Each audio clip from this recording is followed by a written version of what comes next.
Hello students, welcome to जीवन classes.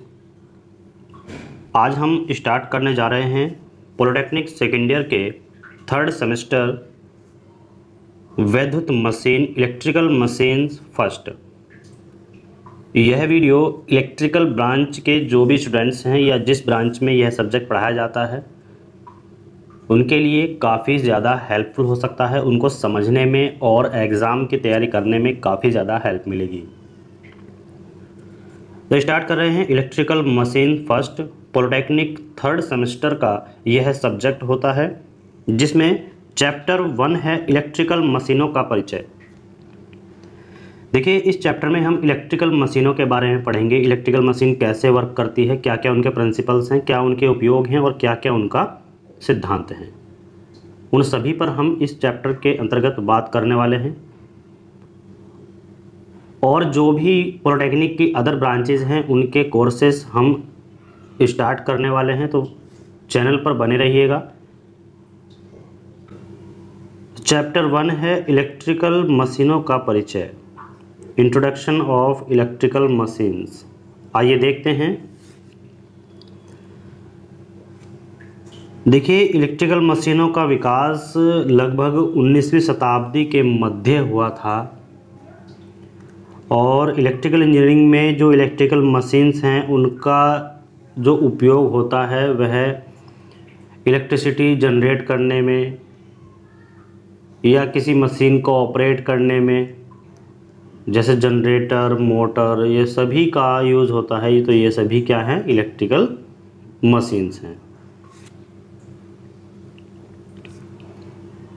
तो देखिएगा, इलेक्ट्रिकल इंजीनियरिंग में जो इलेक्ट्रिकल मशीन्स होती हैं उनमें इलेक्ट्रोमैग्नेटिक बल जो होता है, इलेक्ट्रोमैग्नेटिक फोर्स, उसकी हम बात करते हैं। इलेक्ट्रोमैग्नेटिक फोर्स इलेक्ट्रिकल मशीन्स में काम करता है, उसी के प्रयोग से, उसी के उपयोग से ये मशीन जनरेट होती है, ये मशीनें चलती हैं। अब जो इलेक्ट्रिकल मशीन्स हैं उनमें इलेक्ट्रोमैग्नेटिक बल, यानी कि जो इलेक्ट्रोमैग्नेट बल होता है, इलेक्ट्रोमैग्नेटिक फोर्स, उससे मशीनें चलती हैं। लेकिन कौन कौन सी मशीनें हैं? कुछ मशीनों के नाम दिए गए हैं, जैसे इलेक्ट्रिक मोटर्स, दूसरा है इलेक्ट्रिक जनरेटर, ठीक है, एटसेट्रा। आगे हम बात करेंगे।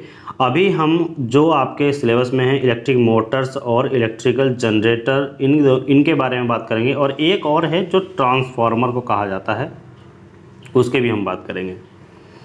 और ये सभी जो इलेक्ट्रोमैकेनिकल एनर्जी कन्वर्टर हैं, ये सभी मशीन जो हैं ये सभी क्या कहलाती हैं? इलेक्ट्रोमैकेनिकल एनर्जी कहलाती, ठीक है। इलेक्ट्रोमैकेनिकल एनर्जी को कन्वर्ट करने वाली मशीनें इलेक्ट्रोमैकेनिकल एनर्जी कन्वर्टर कहलाती है, ठीक है।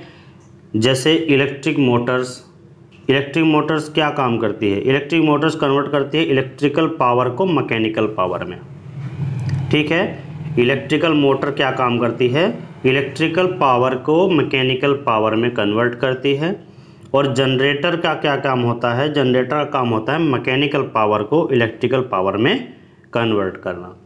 कहने का मतलब ये है कि इलेक्ट्रिक मोटर और इलेक्ट्रिक जनरेटर जो है आपस में एक दूसरे के अपोजिट वर्क करते हैं। अगर इलेक्ट्रिक मोटर ने इलेक्ट्रिकल पावर को मैकेनिकल एनर्जी में, यानी कि मैकेनिकल पावर में कन्वर्ट किया हुआ है, तो मैकेनिकल पावर को इलेक्ट्रिकल पावर में कन्वर्ट करने के लिए हमें जनरेटर की आवश्यकता होगी, ठीक है। तो ये दोनों काम करते हैं। मैकेनिकल पावर को इलेक्ट्रिकल पावर में कन्वर्ट करने के लिए जनरेटर का यूज़ होता है और इलेक्ट्रिकल पावर को मैकेनिकल पावर में यूज़ करने के लिए मोटर का यूज़ होता है। इनके अलावा भी तीसरी कैटेगरी में अक्सर कौन से आते हैं? जैसे ट्रांसफार्मर, ठीक है। तो तीसरी कैटेगरी में ट्रांसफार्मर को रखा गया है। लेकिन ट्रांसफार्मर में कोई भी पार्ट मूवेबल नहीं होता। मोटर में मूवेबल पार्ट होते हैं, यानी कि जो घूमने वाले पार्ट्स होते हैं वो पाए जाते हैं। जनरेटर में भी घूमने वाले, रोटेशन वाले पार्ट होते हैं। लेकिन ट्रांसफार्मर ये तीसरी कैटेगरी में आता है और इसमें कोई भी पार्ट घूमने वाला नहीं होता, कोई भी पार्ट मूवेबल नहीं होता है। लेकिन यह भी क्या है? एक एनर्जी कन्वर्टर है। यह क्या है? एक एनर्जी कन्वर्टर है। तो सबसे पहले हम बात करेंगे इलेक्ट्रिक मोटर की।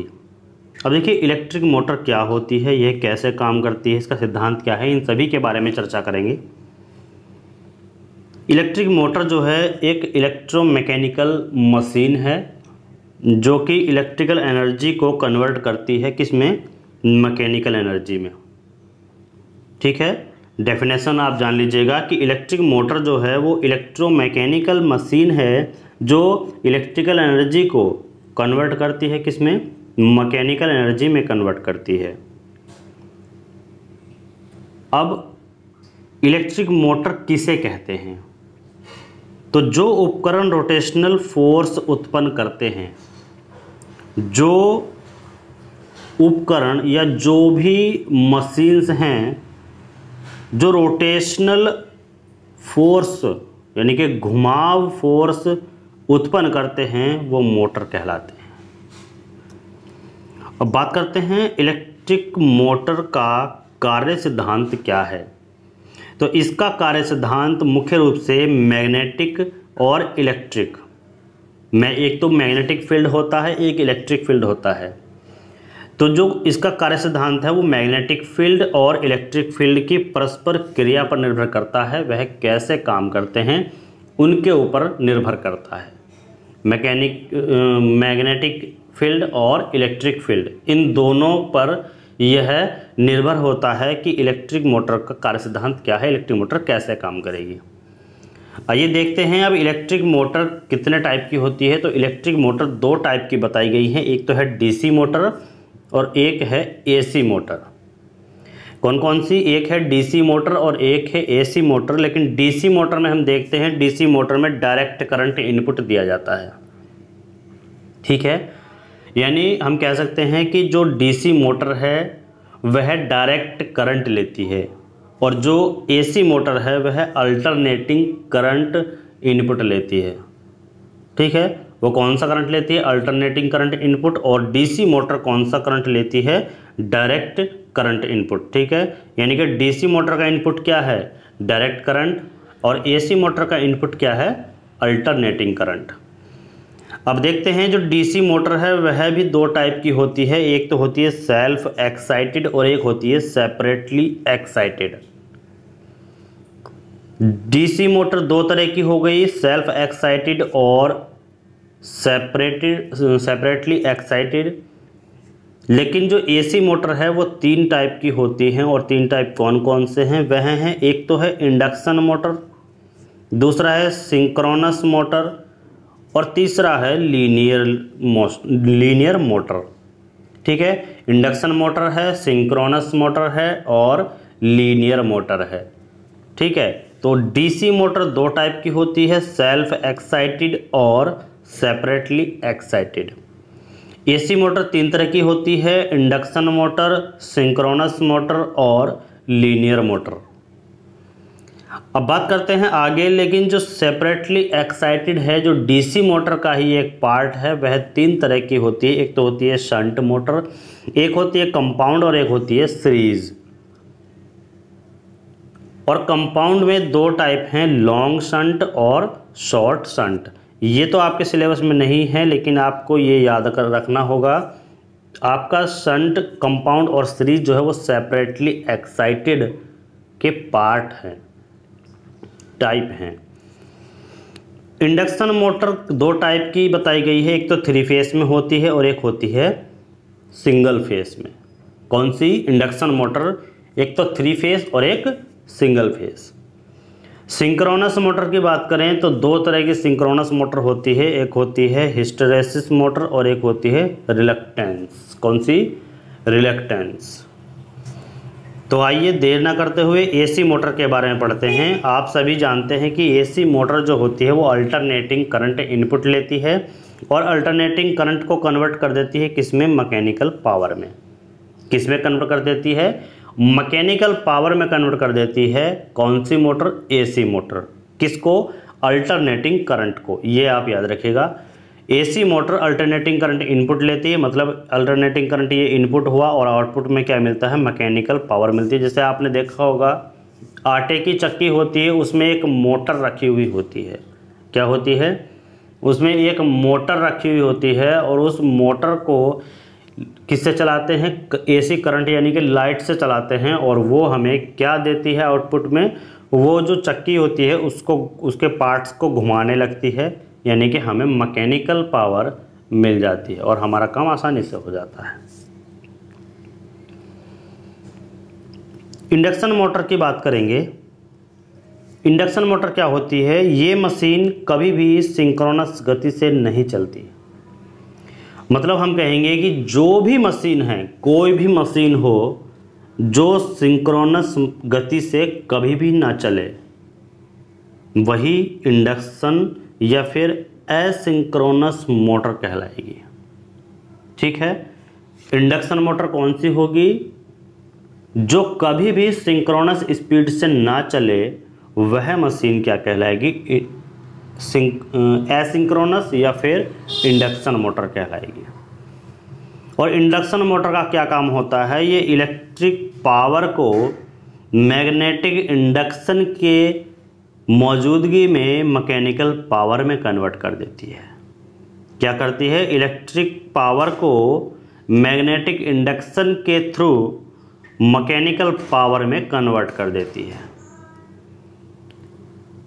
रोटर के अनुसार इंडक्शन मोटर दो टाइप में कन्वर्ट की गई हैं। दो टाइप में इसका वर्गीकृत क्लासिफिकेशंस किया गया है। एक है on the basis of rotor, एक तो रोटर के बेस पे, और एक है बेसिस ऑफ फेज। इसके फेज के अनुसार इसको बांटा गया है और रोटर के अनुसार बांटा गया है। रोटर के अनुसार दो टाइप की होती है, एक होती है स्क्वायरल केज, दूसरी होती है wound cage. Basis of phase यानी कि फेज के अनुसार यहाँ पर सिंगल फेज और 3 फेज होता है। इंडक्शन मोटर में फेज के अनुसार देखें तो सिंगल फेज और 3 फेजेस होता है, रोटर में देखें तो स्क्वायरल केज और वाउंड केज होता है। तो सबसे पहले पढ़ेंगे स्क्वायरल केज रोटर क्या होते हैं। तो देखिएगा, जिस मोटर में यह रोटर होता है, कौन सा रोटर?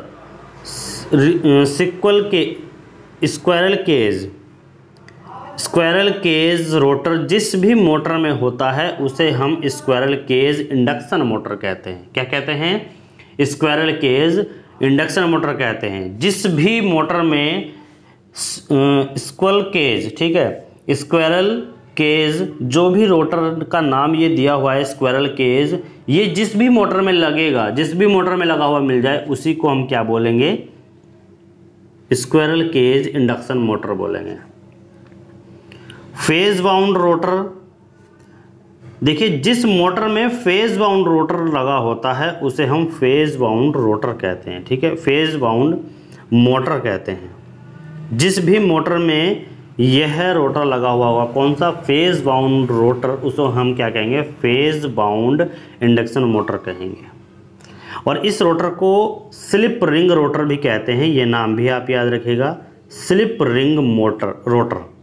ठीक है, यानी कि जो फेज बाउंड रोटर है उसी को स्लिप रिंग रोटर कहते हैं। Slip ring rotor. तो कभी भी आपके सामने अगर कोई स्लिप रिंग रोटर कहे तो तब भी आपको फेज बाउंड रोटर ही समझना है, या फेज बाउंड रोटर कहे तो आपको स्लिप रिंग रोटर को समझ जाना है।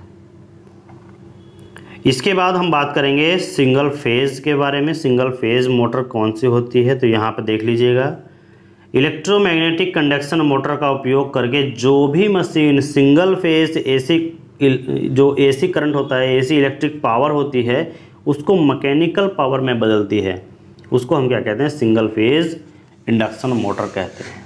एक बार फिर से देखिए, जो इलेक्ट्रोमैग्नेटिक इंडक्शन मोटर, देखिए सिंगल फेज क्या है, इसको ध्यान से देखिएगा।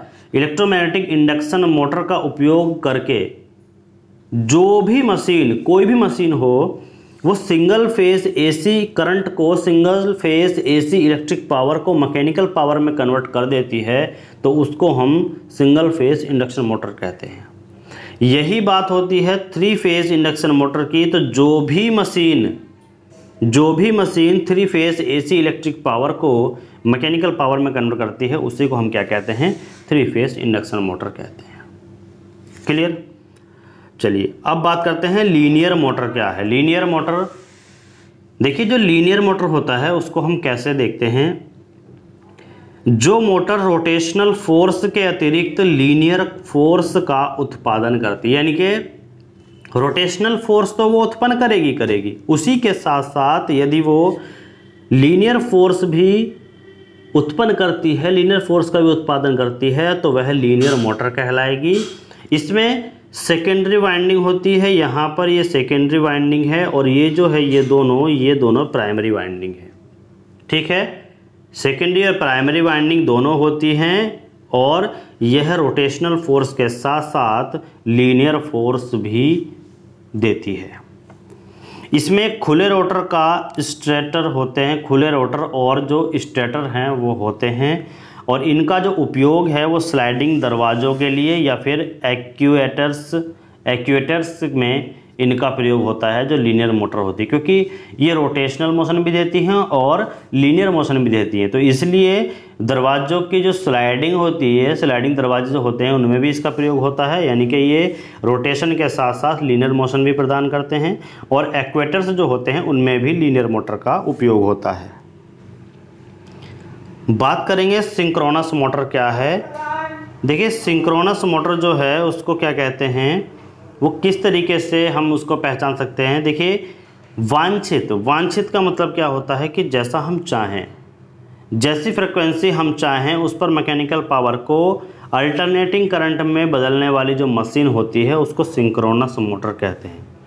ठीक है, मान लो कि जो वांछित फ्रिक्वेंसी है, डिज़ायर्ड फ्रिक्वेंसी है, जैसे ही फ्रिक्वेंसी हम चाहेंगे वैसी ही फ्रिक्वेंसी को मैकेनिकल पावर जो उतनी ही फ्रिक्वेंसी पर, मान लो इंडिया की जैसे 50 हर्ट्ज़ फ्रिक्वेंसी है तो 50 हर्ट्ज़ पर मैकेनिकल पावर को अल्टरनेटिंग करंट में बदलने वाली जो मशीन होती है उसको सिंक्रोनस मशीन या सिंक्रोनस मोटर कहते हैं। ठीक है, बस इतना ध्यान रखना कि वांछित फ्रिक्वेंसी पर मैकेनिकल पावर को किस में चेंज करती है, सिंक्रोनस मोटर किस में चेंज करती है, मैकेनिकल पावर को अल्टरनेटिंग करंट में, मतलब सिंक्रोनस मोटर से लाइट बनती है। ठीक है, मैकेनिकल पावर को अल्टरनेटिंग करंट में बदलने वाली जो मशीन है वो सिंक्रोनस मोटर कहलाती है। अब सिंक्रोनस मोटर के जो टाइप होते हैं वो 2 टाइप यहाँ पर दिए गए हैं, एक तो है रिलक्टेंस मोटर और एक है हिस्टैरिसीस मोटर। रिलक्टेंस मोटर होती है वह कौन सी होती है, तो जिसकी आरंभिक प्रक्रिया जो है वो इंडक्शन मोटर के समान होती है, इंडक्शन मोटर के जैसी होती है, उसी को हम क्या कहते हैं, सिंक्रोनस मोटर कहते हैं। ठीक है, मतलब वह मशीन जिसकी आरंभिक प्रक्रिया यानी जिसकी शुरुआत इंडक्शन मोटर की तरह हो और सिंक्रोनस मोटर की तरह चलती हो उसको हम रिलक्टेंस मोटर कहते हैं। और हिस्टैरिसीस मोटर कौन सी कहलाती है, हिस्टैरिसीस मोटर वे होती हैं जो एक सिंक्रोनस मोटर का प्रकार कहलाएंगी जिसमें समान एयर गैप होता है, मतलब एक जैसा एयर गैप हो, एक सिंक्रोनस मोटर का ही टाइप हिस्टैरिसीस मोटर कहलाएगा। आगे बढ़ने पर हमें मिलता है डीसी मोटर क्या होती है। देखिए डीसी मोटर को हम सभी जान गए हैं। डीसी मोटर इनपुट में क्या लेती है, डीसी मोटर इनपुट में डायरेक्ट करंट लेती है और डायरेक्ट करंट को किस में कन्वर्ट कर देती है, मैकेनिकल पावर में कन्वर्ट कर देती है। ठीक है, डीसी मोटर इनपुट कौन सा लेती है, ये इनपुट लेती है डीसी इलेक्ट्रिक पावर। ठीक है, यानी कि डायरेक्ट करंट, और किस में कन्वर्ट करती है, ये मैकेनिकल पावर में कन्वर्ट करती है, यानी कि हमें वर्क मिलता है, मैकेनिकल पावर हमें मिल जाती है जो डीसी मोटर होती है उसके सहायता से। ये किस सिद्धांत पर कार्य करती है, तो जब एक करंट ले जाने वाले कंडक्टर को मैग्नेटिक फील्ड में रखा जाता है, ध्यान से देखिए, जब एक करंट ले जाने वाले कंडक्टर यानी कोई कंडक्टर है वो करंट ले जा रहा है और उसको मैग्नेटिक फील्ड में रख दिया जाता है तो उस पर एक बल लगता है, और जब उस पर बल लगेगा तो टॉर्क डेवलप हो जाता है, तो क्या होती है, मशीन घूमने लगती है। ठीक है, और मशीन घूमेगी तो मोटर स्टार्ट हो जाएगी। ठीक, तो जब एक करंट ले जाने वाले कंडक्टर को मैग्नेटिक फील्ड में रखा जाता है तो उस पर एक बल कार्य करता है और बल कार्य करने के साथ साथ टॉर्क डेवलप हो जाता है और मशीन घूमने लगती है। सेपरेटली एक्साइटेड मोटर किसे कहते हैं, इसको भी आप देख लीजिएगा। सेपरेटली एक्साइटेड मोटर, तो जिस मोटर में डीसी वाइंडिंग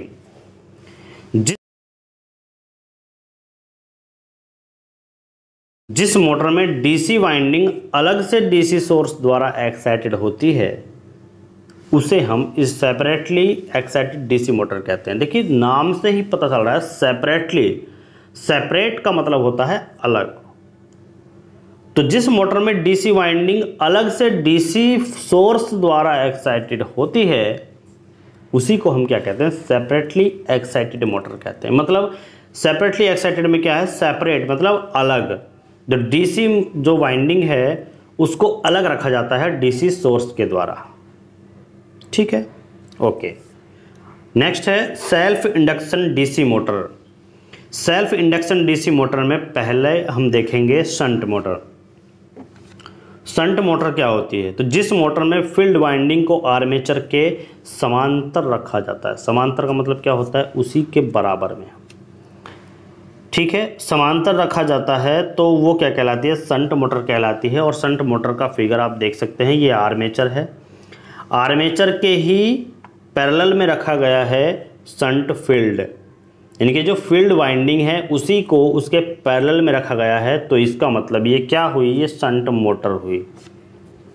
ठीक है, हमने पहले ही कहा है कि जिस मोटर में फील्ड वाइंडिंग यानी कि ये वाली जो फील्ड वाइंडिंग है वो आर्मेचर के समांतर रखी जाती है, तो आर्मेचर के समांतर रखी हुई है तो ये क्या कहलाएगी, शंट मोटर कहलाएगी। और सीरीज मोटर क्या कहलाती है कि जिस वाइंडिंग यानी जिस फील्ड वाइंडिंग का मोटर की आर्मेचर के साथ सीरीज में कनेक्ट किया जाता है उसी को हम क्या कहेंगे, सीरीज मोटर कहते हैं। यानी कि ये फील्ड वाइंडिंग है और ये आर्मेचर है, दोनों को सीरीज में कनेक्ट किया गया है तो ऐसी मशीन क्या कहलाएगी, वो सीरीज मोटर कहलाएगी, जिसमें फील्ड वाइंडिंग और आर्मेचर दोनों ही सीरीज में कनेक्ट होंगे। ठीक, अब यहाँ पर एक और है जो कंपाउंड मोटर को हमने कहा था। कंपाउंड मोटर क्या है, तो फील्ड वाइंडिंग और जो फील्ड वाइंडिंग होती है वो समांतर और सीरीज दोनों में कनेक्टेड होती है। किसके साथ, आर्मेचर के साथ। देखिएगा फील्ड वाइंडिंग आर्मेचर के साथ सीरीज में और पैरेलल में दोनों में कनेक्टेड है। तो इसका मतलब क्या है, जब एक जगह मिल जाते हैं तो कंपाउंड एक शब्द बनता है। तो इसका मतलब ये हुआ कि जो शंट मोटर होती है उसमें क्या होती है, फील्ड वाइंडिंग आर्मेचर के पैरेलल होगी, फील्ड वाइंडिंग आर्मेचर के पैरेलल हो जाएगी। और सीरीज मोटर में क्या होती है, जो फील्ड वाइंडिंग है वो आर्मेचर के सीरीज में हो जाएगी। लेकिन कंपाउंड मोटर में क्या होता है, ये दोनों मिल जाएंगे, दोनों मिलकर क्या बनाते हैं, कंपाउंड मोटर बनाते हैं। दोनों मिलने का मतलब क्या है कि जो फील्ड वाइंडिंग है वो आर्मेचर के सीरीज में भी होगी और पैरेलल में भी होगी। तो उसी को हम क्या कहेंगे, कंपाउंड मोटर कहेंगे। अब बात करते हैं इलेक्ट्रिक जनरेटर क्या होता है। देखिए मोटर को हमने जान लिया, इलेक्ट्रिक जनरेटर के बारे में जान लेते हैं। इलेक्ट्रिक मोटर, जनरेटर और ट्रांसफार्मर ये सभी इलेक्ट्रोमैग्नेटिक के सिद्धांत पर कार्य करते हैं। कौन कौन से, एक तो इलेक्ट्रिक मोटर और दूसरा है जनरेटर। ठीक, और साथ ही साथ तीसरी कैटेगरी का जो हमने लिया था ट्रांसफार्मर, इसको भी अगर हम लें तो ये सभी इलेक्ट्रोमैग्नेटिक सिद्धांत पर कार्य करते हैं। और इलेक्ट्रोमैग्नेटिक सिद्धांत पर कार्य करने के अनुसार जो इलेक्ट्रिक मोटर होती है वो सभी जानते हैं इलेक्ट्रिक पावर को मैकेनिकल पावर में कन्वर्ट करती है, और इलेक्ट्रिक जनरेटर जो है वो मैकेनिकल को इलेक्ट्रिकल पावर में कन्वर्ट कर देता है। ये हमने पहले भी बता दिया है। इसका कार्य सिद्धांत क्या है, तो कार्य सिद्धांत जान लीजिएगा। यह एक जनरेटर का कार्य सिद्धांत बताना चाह रहे हैं। तो एक जनरेटर कार्य सिद्धांत क्या होता है, इलेक्ट्रिक चार्ज के प्रवाह को एक मैग्नेटिक फील्ड में इलेक्ट्रिक कंडक्टर को ट्रांसफ़र करके इंड्यूस्ड किया जाता है, मतलब उत्पन्न किया जाता है। देखिए इलेक्ट्रिक चार्ज के प्रवाह को एक किसमें, मैग्नेटिक फील्ड में इलेक्ट्रिकल कंडक्टर को ट्रांसफ़र कर दिया जाता है, और जो मतलब इंड्यूस्ड होता है उससे हमें वर्क मिलता है। जनरेटर इलेक्ट्रोमैग्नेटिक के मैग्नेटिक फील्ड या फिर स्थिर कंडक्टर में फ्लक्चुएटिंग मैग्नेटिक फील्ड में कंडक्टर ले जाने से वायर के दो सिरों के बीच वोल्टेज अंतर उत्पन्न होता है, जो इसका कार्य सिद्धांत बताता है। इलेक्ट्रिक जनरेटर के कंपोनेंट कौन कौन से हैं, तो इसके कंपोनेंट के बारे में भी जान लीजिएगा। इलेक्ट्रिक जनरेटर के कंपोनेंट होते हैं, एक तो होता है फ्रेम जिसको संरचना बोलते हैं, एक होता है इंजन, मैकेनिकल एनर्जी का सोर्स इंजन होता है, एक होता है अल्टरनेटर जो मैकेनिकल इनपुट से एक इलेक्ट्रिकल इनपुट उत्पन्न कर देता है, उसी को अल्टरनेटर बोलते हैं, और यही होता है इलेक्ट्रिक जनरेटर का एक पार्ट। फोर्थ पार्ट है एक फ्यूज सिस्टम होता है, जो कि अगर कोई भी फ्यूजेज हो तो वो फ्यूज सिस्टम जो है उसको कवर करता है। एक वोल्टेज रेगुलेटर होता है, वोल्टेज को अप एंड डाउन करने के लिए। एक कूलिंग सिस्टम होता है जनरेटर के अंदर, और एक लुब्रिकेशन सिस्टम भी होता है, जिससे कि फ्रिक्शन से ज़्यादा लॉसेस न हो, फ्रिक्शन से मशीन के पार्ट्स को ज़्यादा नुकसान न हो, इसलिए लुब्रिकेशन का उपयोग करते हैं। निकास सिस्टम होता है, चार्जर होता है, और कंट्रोल यानी कि मेन कंट्रोल जो होता है, जिसे जनरेटर ऑन ऑफ किया जा सकता है, जनरेटर को मेंटेन किया जा सकता है, जनरेटर को कंट्रोल किया जाता है। तो ये सभी थे जनरेटर के पार्ट्स। अब जनरेटर कितने प्रकार के होते हैं, तो इलेक्ट्रिक जनरेटर दो प्रकार के होते हैं, एक होता है एसी जनरेटर और एक होता है डीसी जनरेटर। एसी जनरेटर और डीसी जनरेटर दोनों ही होते हैं एक दूसरे के जो हैं, ये हमने बता दिया था कि एसी मोटर डीसी मोटर क्या है। आगे हम एसी जनरेटर और डीसी जनरेटर के बारे में बात करेंगे। अब देखिए जनरेटर के उपयोग क्या क्या हैं। देखिए ये क्या करता है, पावर नेटवर्क के लिए शहरों में यूज़ होता है। छोटे पैमाने पर जनरेटर घरेलू इलेक्ट्रिसिटी की ज़रूरतों के लिए एक अच्छा बैकअप प्रदान करता है। निर्माण स्थलों पर ईंधन की खपत के रूप में, प्रयोगशाला में और ड्राइव मोटर में और ट्रांसपोर्टेशन में इसका उपयोग किया जाता है। किसका? जनरेटर का उपयोग किया जाता है।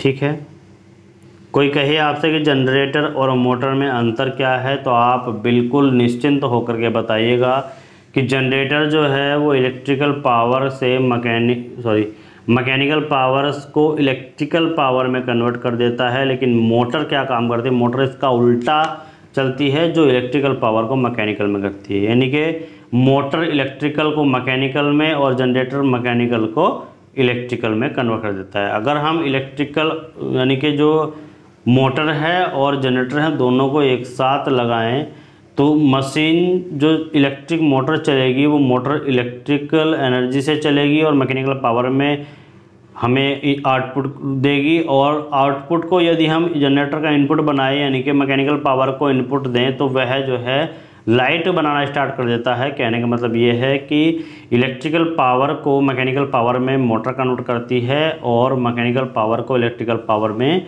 जनरेटर उत्पन्न करता है, यानी कि कन्वर्ट करता है। अब बात करते हैं नेक्स्ट हेडिंग की, यानी कि दो फील्ड के संरेखन के लिए टॉर्क डेवलपमेंट और टॉर्क कोण। तो torque development due to alignment between of two fields and concept of torque angle. ठीक है, तो इसके हम बारे में नेक्स्ट वीडियो में बात करेंगे। नेक्स्ट वीडियो आपको जल्द ही प्रोवाइड कर दी जाएगी, क्योंकि अब यह कोर्स ये कोर्स जो है हमें रेगुलर चलाना है। और स्टूडेंट्स, हमें आशा है कि आप इस वीडियो को शेयर करेंगे। आपको वीडियो अच्छा लगे वीडियो को शेयर, लाइक, और जो स्टूडेंट्स हमारे चैनल पर नए हैं वो चैनल को सब्सक्राइब जरूर कर लें। अपने दोस्तों को चैनल के बारे में बताएं। यहाँ पर आपको कंटेंट फ्री मिलेगा, सभी वीडियोस फ्री मिलेगी, सभी कंटेंट फ्री मिलेगा। कोई भी वीडियो कोई भी कंटेंट यहाँ पर पेड नहीं है, आपको फ्री में सब कुछ पढ़ाया जाएगा। और एक बात और है दोस्तों, जो टेलीग्राम लिंक है, टेलीग्राम चैनल है जीवन क्लासेस का, उसका लिंक डिस्क्रिप्शन में दिया हुआ है। लिंक डिस्क्रिप्शन में है, वहाँ पर जाकर आप टेलीग्राम ग्रुप को ज्वाइन कीजिएगा। टेलीग्राम ग्रुप को ज्वाइन करने पर आपको वहाँ पर इसकी PDF भी देखने को मिल जाएगी। ठीक है, तो PDF लेना ना भूलें। PDF हैंड राइटिंग नोट्स में आपको कंप्लीट PDF मिल जाएगी। जो वीडियो भी होगी उस वीडियो के साथ आपको PDF भी मिलेगी। तो PDF के साथ साथ आप केवल पढ़ते रहिएगा, वीडियो को शेयर करते रहिएगा और आगे बढ़ते रहिएगा। Thank you, thanks for watching. मिलते हैं नेक्स्ट वीडियो में। Bye bye.